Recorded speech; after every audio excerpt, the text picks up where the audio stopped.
when you come home from a trip and your house looks like this.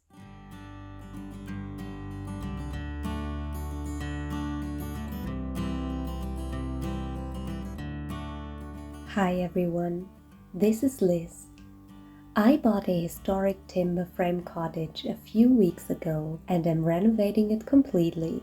2 weeks ago I showed you the status quo of the house as I bought it, and quite a few things have already happened since. Are you ready? We started out by tearing things up and tearing things down to see what's underneath. We wanted to get a feel for what we're working with here.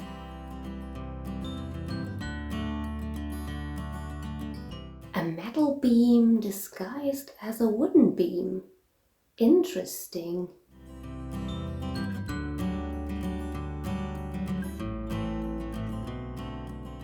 One of the things I was most curious about were the floors.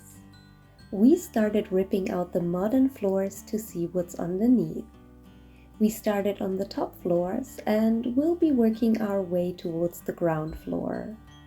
When I say we, I mean my very lovely family and friends who are helping me with this project. You'll get to see 2 of them later in the video as well. I am very lucky in this regard. Not only does my whole family live nearby and is happy to help me, but a very good friend of mine also has his own home and garden renovation company. I informed him in advance that I was buying a house so he could quit his day job.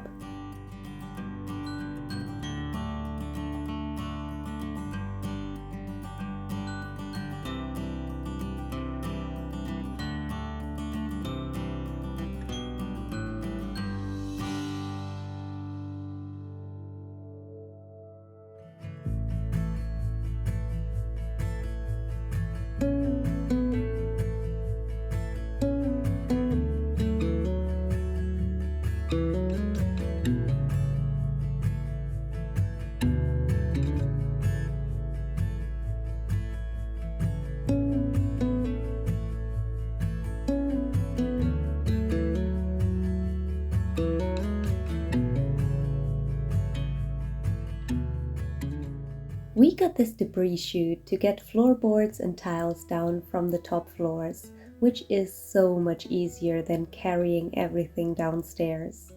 Some things are too large though, so we still need to carry them or crush them until they fit.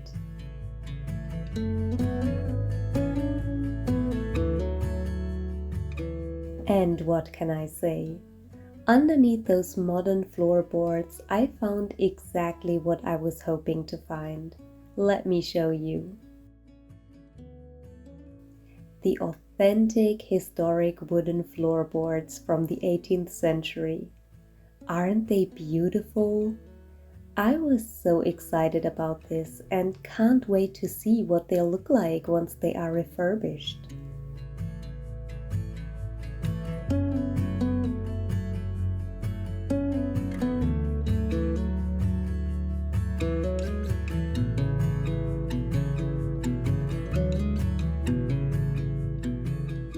Some of them have pretty large gaps and we need to figure out what to do there. There are a few options and we still need to decide what works best. If you have any expertise on this topic, I greatly appreciate your advice in the comment section. Last weekend I went on a trip and left the keys to the cottage with my brother-in-law, so he and our friend could get some work done in the house. And they didn't disappoint. Holy, do you remember what this bathroom looked like last time you saw it? Wow! They really took that place apart. They ripped out the bathtub as well as most of the tiles.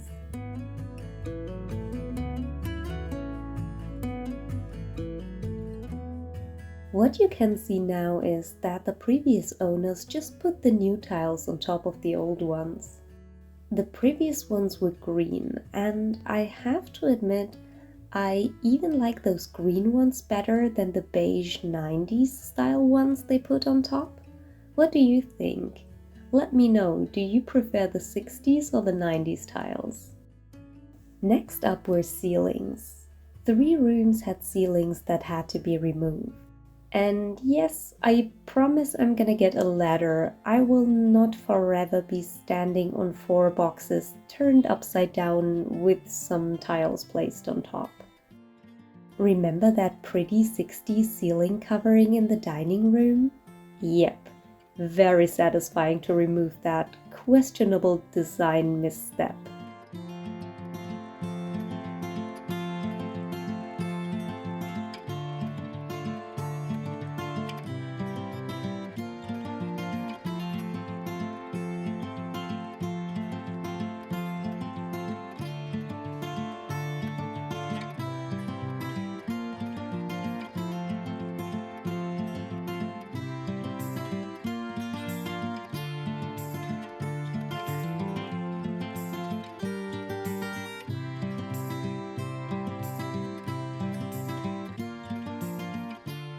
Alright, let's see what the others are up to on the top floor.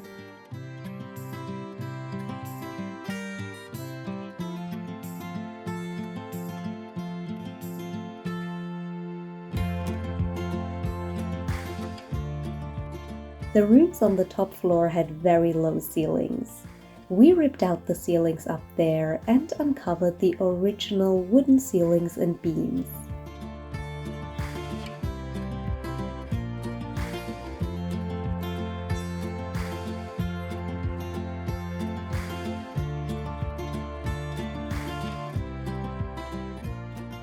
This is one of many wasp nests we found in there, among other surprises.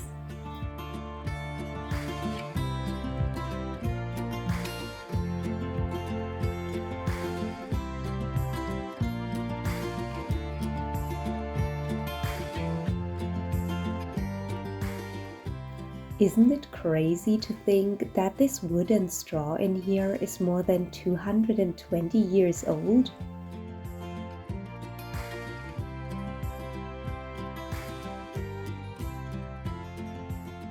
We got quite a bit of work done already and could already make our first trip to the recycling yard.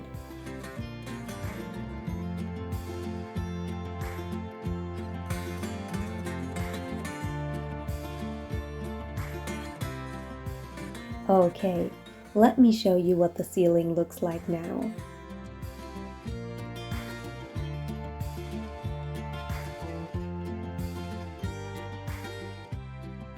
We have these beautiful historic beams that are definitely going to stay.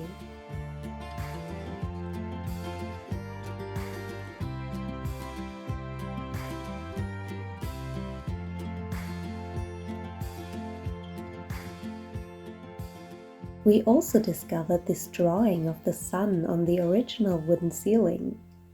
It warms my heart to think that even though the artist is long dead, their drawing still put a smile on my face when I discovered it. Things like this give old homes a soul which new buildings simply don't have.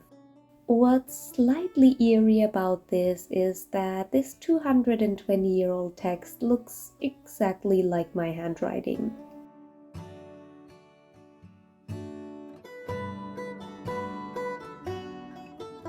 Let me show you some of the things we found in the nooks and crannies of this old house so far. A 220-year-old pine cone. I just can't help but be in awe of holding something so old in my hand. Pink children's scissors. Another random find in the ceiling, along with a comb under the floorboards and a spatula. And my favorite, bike spokes. Because why not?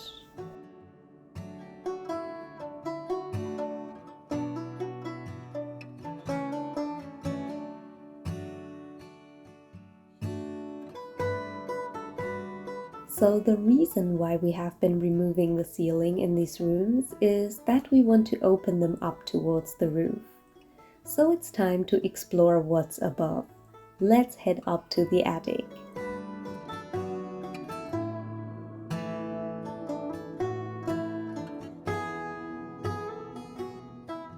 This ladder towards the attic was actually in the attic, so we had to climb up without a ladder to get the ladder, which makes a lot of sense. Alright, here we are. It's very hot up here.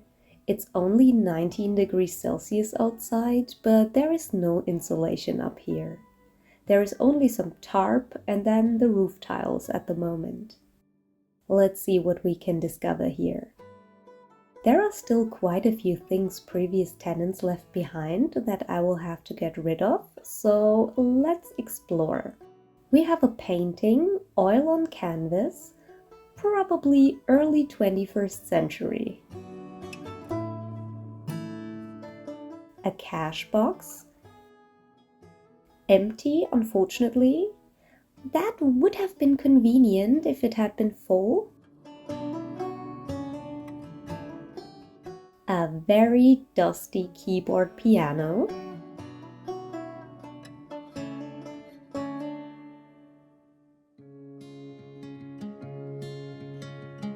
A wicker basket. This is cool. I'm gonna use that.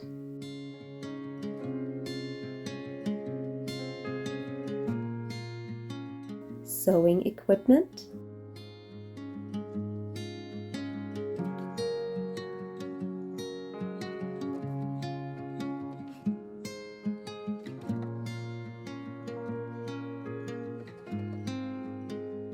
Wow, sparkly thread.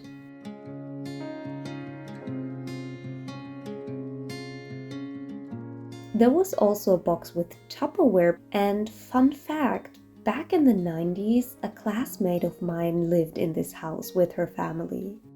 Apparently the Tupperware was her mom's. So, hey Dina, in case you're watching this, if your mom needs her Tupperware back, please let me know.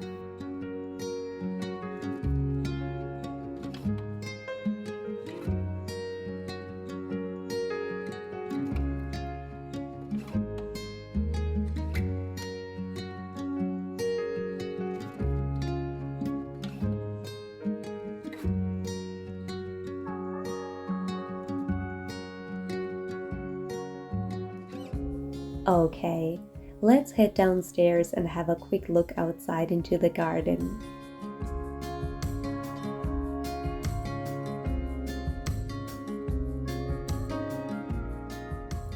As spring has finally arrived here at long last, the garden is now in full bloom and it is gorgeous. My dad was very eager to mow the lawn, but I really wanted to keep the flowers. The grass will eventually become too tall for the lawnmower, which means I will get a lesson in mowing grass with a scythe.